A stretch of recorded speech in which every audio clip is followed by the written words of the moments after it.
I have to say, to be here now, speaking with all of you in Yankee Stadium, one of the greatest places in one of the greatest cities on earth, is more than a little humbling. My friends, you are now NYU graduates, the best and the brightest. You have great potential and possibilities, and therefore you have enormous responsibility too.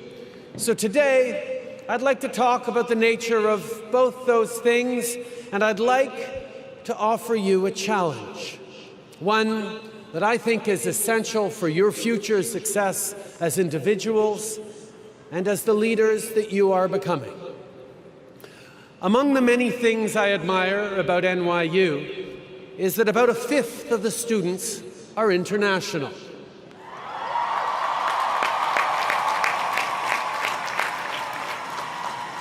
And a similar proportion are the very first in their families to go to college.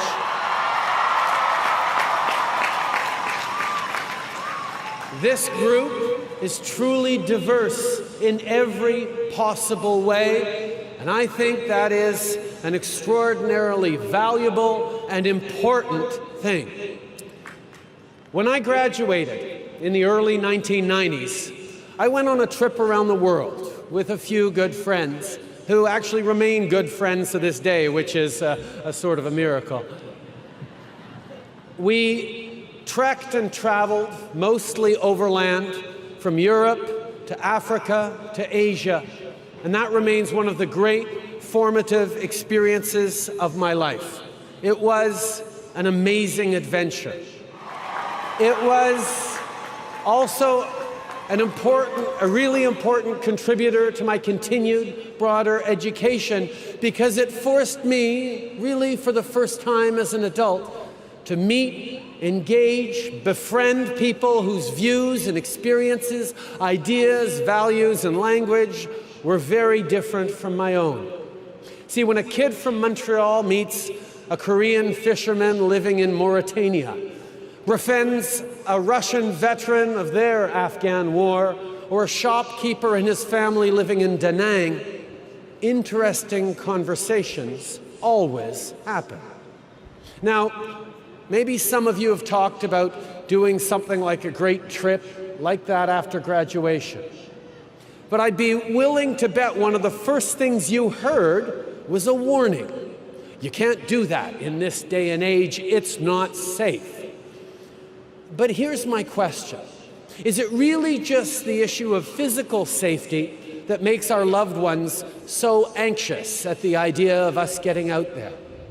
Or is it the threat that if we look past our frames, the frames of our own lives, of our own communities' structured values and belief systems, to truly engage with people who believe fundamentally different things, we could perhaps be transformed into someone new and unfamiliar to those who know and love us? See, there's no question that today's world is more complex than it was in the mid-1990s.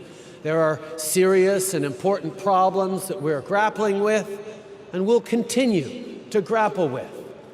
But we are not going to arrive at mutual respect, which is where we solve common problems, if we cocoon ourselves in an ideological, social, or intellectual bubble.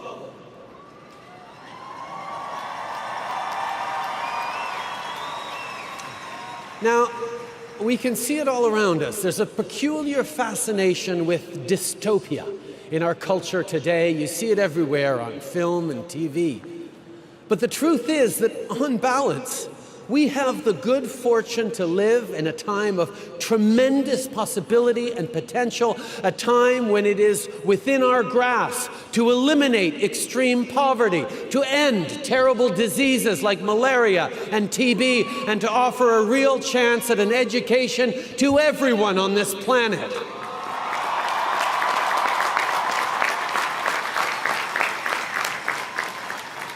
But for us to move forward, to keep moving and moving forward, we have to do it together, all together.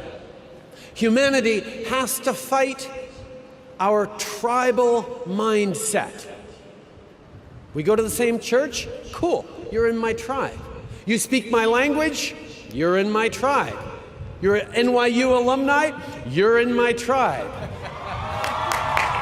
You play Pokemon Go? You're a vegetarian. You like the Yankees. You go to the gun range. You're pro-choice. Tribe, tribe, tribe. See, but of course, it's not the belonging part that is the real problem. It's the corollary. You are part of my tribe, and they are not. Whether it's race, gender, language, sexual orientation, or religious or ethnic origin, or our beliefs and values themselves, diversity doesn't have to be a weakness. It can be our greatest strength.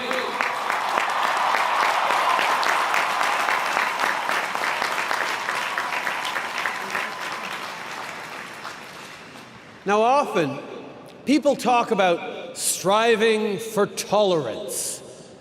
Now, don't get me wrong, there are places in this world where a little more tolerance would go a long way. But if we're being honest, right here, right now, I think we can aim a little higher than mere tolerance. Think about it. Saying, I tolerate you, actually means something like, okay, I grudgingly admit that you have a right to exist, just don't get in my face about it, and no, don't date my sister. There's not a religion in the world that asks you to tolerate thy neighbor. So let's try for something a little more like acceptance, respect, friendship, and yes, even love.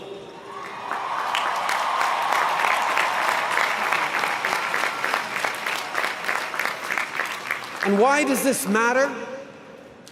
Because in our aspiration to relevance, in our love for our families, in our desire to contribute to make this world a better place, despite our differences, we are all the same. And when you meet and befriend someone from another country or another culture who speaks a different language or who worships differently, you quickly realize this. And here's my main point and the challenge I'm offering you today. Our celebration of difference needs to extend to differences of values and belief too. Diversity includes political and cultural diversity. It includes a diversity of perspectives and approaches to solving problems. See, it's far too easy with social media shaping our interactions to engage only with people with whom we already agree, members of our tribe. Well, this world is and must be bigger than that.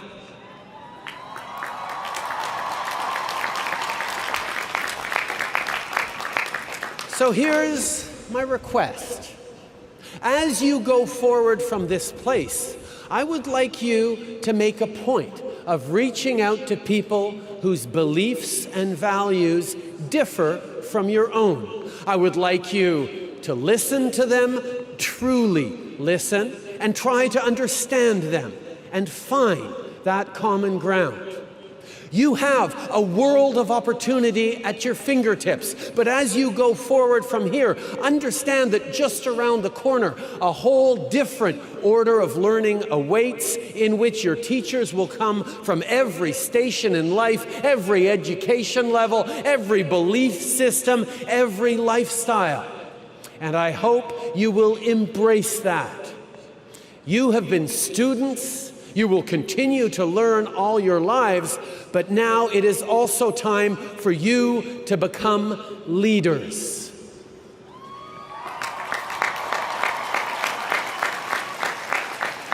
In every generation, leaders emerge because they one day awake to the realization that it's not up to someone else to fix this problem or take up that cause. It's up to them. So now is the time for you to lead. Leaders. Now, I'm sure that's a word that's been tossed around you and at you quite a bit over the past few hours, days, weeks, and years. Leaders of tomorrow, leaders of today. But what does it mean? What attributes does a 21st century leader need to have? What do people need most from their leaders today and tomorrow? Now, I think you need to be brave, really brave.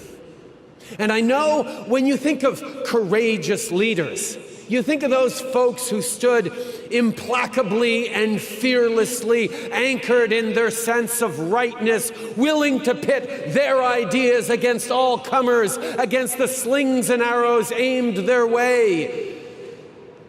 Well, I don't think that's brave enough.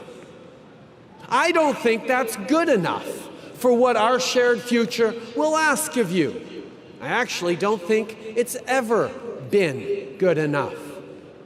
Leadership has always been about getting people to act in common cause. We're going to build a new country. We're going to war. We're going to the moon. It usually required convincing or coercing a specific group to follow you. And the easiest way to do that has always been through tribal contrasts. They believe in a different God. They speak a different language. They don't want the same things as we do. But the leadership we need most today and in the years to come is leadership that brings people together.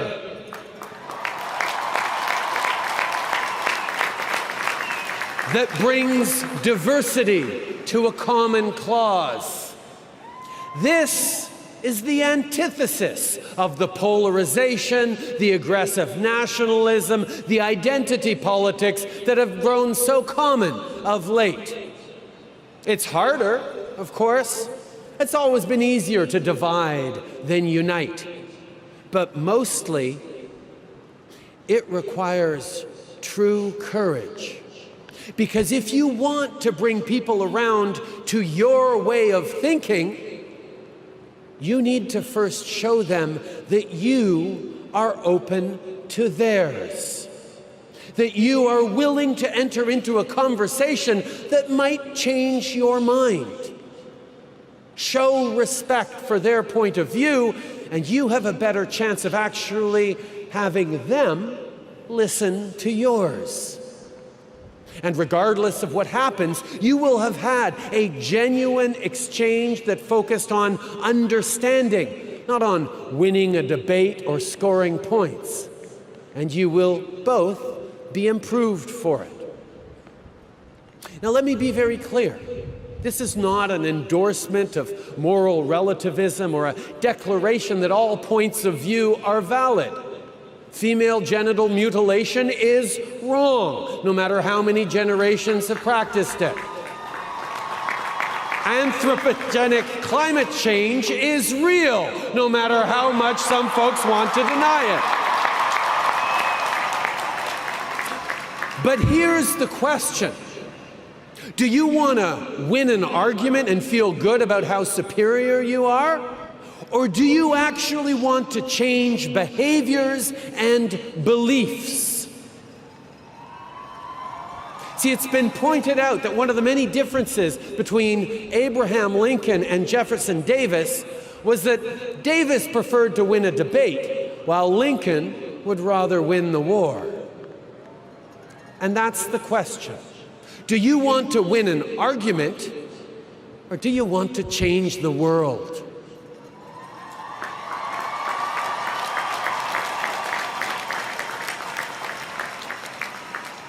with malice toward none and charity toward all. Let those words of this country's greatest president guide your ambitions, your hopes for yourselves, your families, your country, your planet. There is no shortage of cynicism and selfishness in the world. Be their answer, their antidote. I am abundantly optimistic about the future because of you.